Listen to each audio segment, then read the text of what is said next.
Good morning good morning good morning. তো আজকে সকাল সকাল চলে এসেছি, ঘুম থেকে উঠে ফ্রেশ হয়ে কিচেনে চলে এসেছি।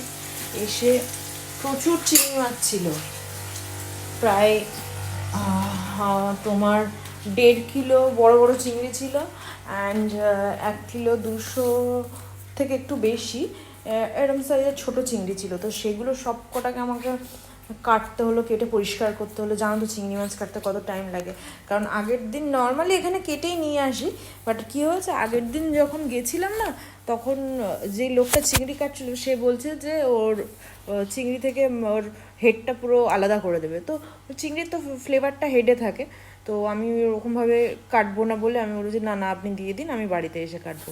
তো এখন আজকে যেটা রান্না করছি সেটা হচ্ছে মাটন করবো আজকে। আগের দিন মাটনও কিনে এনেছিলাম, তো দেখিয়ে দিই তোমাদেরকে। এই যে এখানে মাটন কিন্তু রান্না করার জন্য প্রিপারেশন আমার শুরু হয়ে গেছে। তো আমি আলুগুলোকে ফার্স্টে একটু ফ্রাই করে নেব। নাহলে আমি মাটনে খুব একটা আলু দিই না, কারণ আমরা দুজনেই আলু খুব একটা খাই না। আমি জানি অনেকেই আলু পছন্দ করে, বেশিরভাগ লোকজনই আলু পছন্দ করে, বাট আমরা খুব একটা আলু খেতে পছন্দ করি না। বাট বাড়িতে একটু ছিল তাই দিলাম। অ্যান্ড এই যে মাটনটা আমি ধুয়ে পরিষ্কার করে রেখেছি। আজকে প্রেশার কুকারে দেবো না মাটন, উইদাউট প্রেশার কুকারে আজকে পুরো কড়াইতে রান্নাটা করবো। অ্যান্ড এই যে আমার ইলেকট্রিক চপারে আমি এখানে পেঁয়াজ রসুনটা সব কেটে নিয়েছি। দেন এবার রান্নাটা করছি এখন।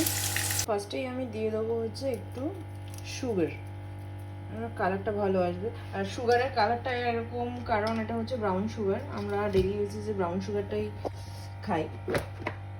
অ্যান্ড তারপরে এটা একটুখানি মেল্ট হয়ে যাক, তার মধ্যে আমি এখানে দিয়ে নেবো হচ্ছে গোটা গরম মশলা, দারচিনি, লবঙ্গ আছে, আর একটুখানি শুকনো লঙ্কা আমি ফোড়নে দিলাম।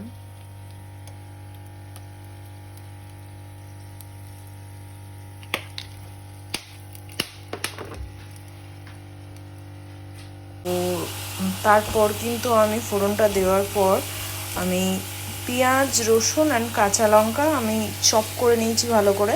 এটা কিন্তু পেস্ট করা না, এটা চপারে, ইলেকট্রিক চপারে চপ করা।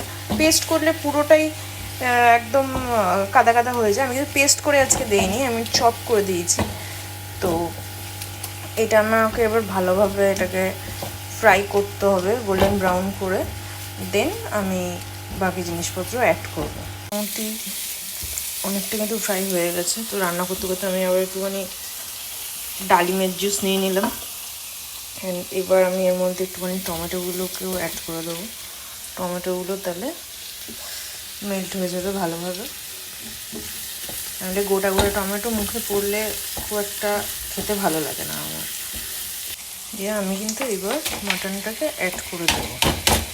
মাটন টমেটো একসাথে সবগুলোই গলে যাবে ভালো। যে এখন আমি এইভাবে মাটনগুলোকে কষিয়ে নেবো। একটু পরে ইভেন আমি আলুটাও অ্যাড করে দেবো, কারণ আলুটা অ্যাড করে দিলে আলুটাও একদম সুন্দর গলে যাবে ভালোভাবে। আলুটা তুমি হালকা ফ্রাই করেছি, খুব বেশি ফ্রাই করে নিই, নাহলে ভেতরটা শক্ত থেকে যাবে।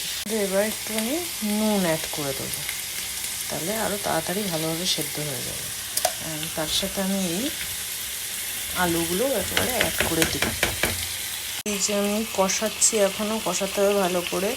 এবার কিন্তু আমি মশলাগুলো অ্যাড করে দেবো। আমি ফার্স্টেই এখানে হলুদ গুঁড়ো অ্যাড করলাম, দেন আমি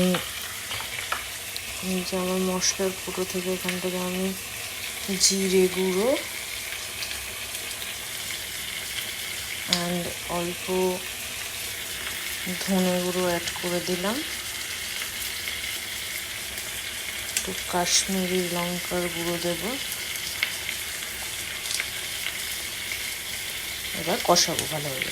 তো এই যে কষানো হয়ে গেছে মোটামুটি, এখন কিন্তু কত সুন্দর কালার চলে এসছে। আর এই যে আমি দই ফাটিয়েছি, তো আমি দইটা দিয়ে দেবো। দইটা দিয়ে সাথে সাথেই নাড়িয়ে দিতে হবে, নাহলে কেটে কেটে যাবে জিনিসটা।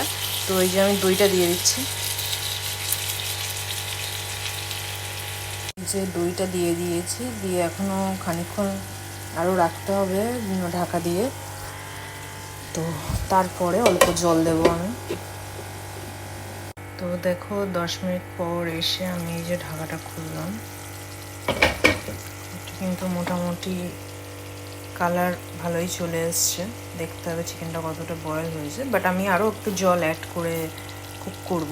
এবার কিন্তু আমি একটু জল অ্যাড করে দেবো।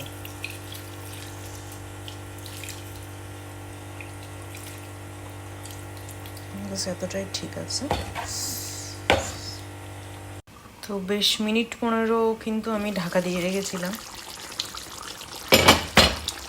দেখি এবার এটা কি কন্ডিশন হয়েছে। মাটনগুলো কিন্তু মোটামুটি সেদ্ধ হয়ে গেছে দেখে যেটা মনে হচ্ছে। তো মাটনটা কিন্তু সেদ্ধ হয়ে গেছে, আমি চেক করে নিয়েছি। এইবার যে ঘি দেব, যেটা ছাড়া আমার মনে হয় খাসির মাংস রান্না অসম্পূর্ণ থাকে। ঘি অ্যাড করে নিলাম। অ্যান্ড আমাকে এবার অ্যাড করতে হবে হচ্ছে গরম মশলা।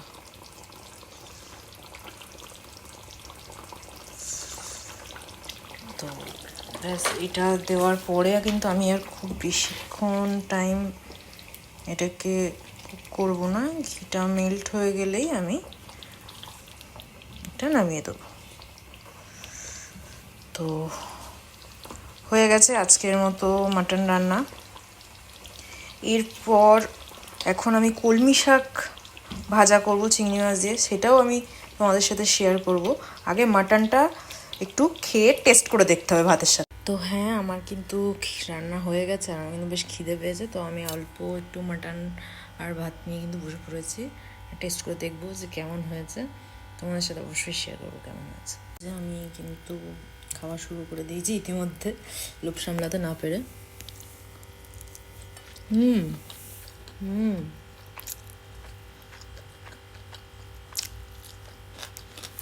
এর থেকে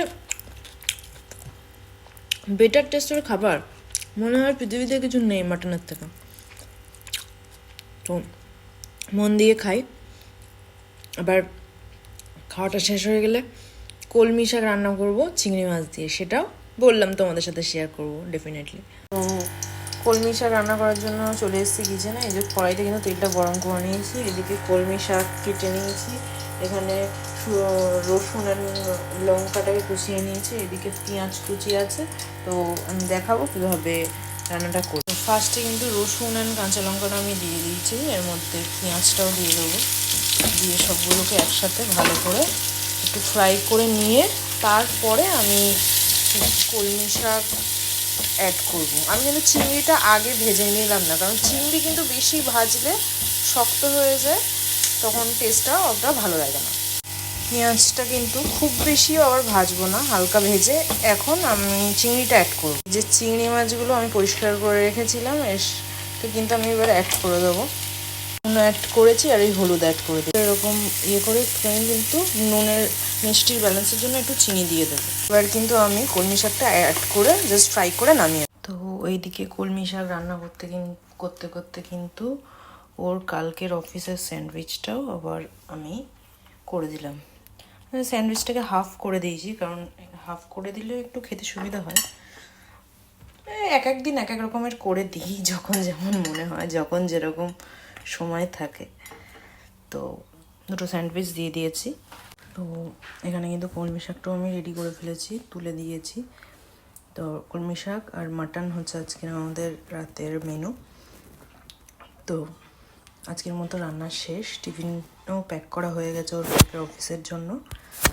তো আমি এখন যাব, গিয়ে স্নান করবো, ফ্রেশ হব, পুজো দেব। তো পরের ভিডিওতে আবার দেখা হবে। সবাই ভালো থাকবেন, সুস্থ থাকবেন।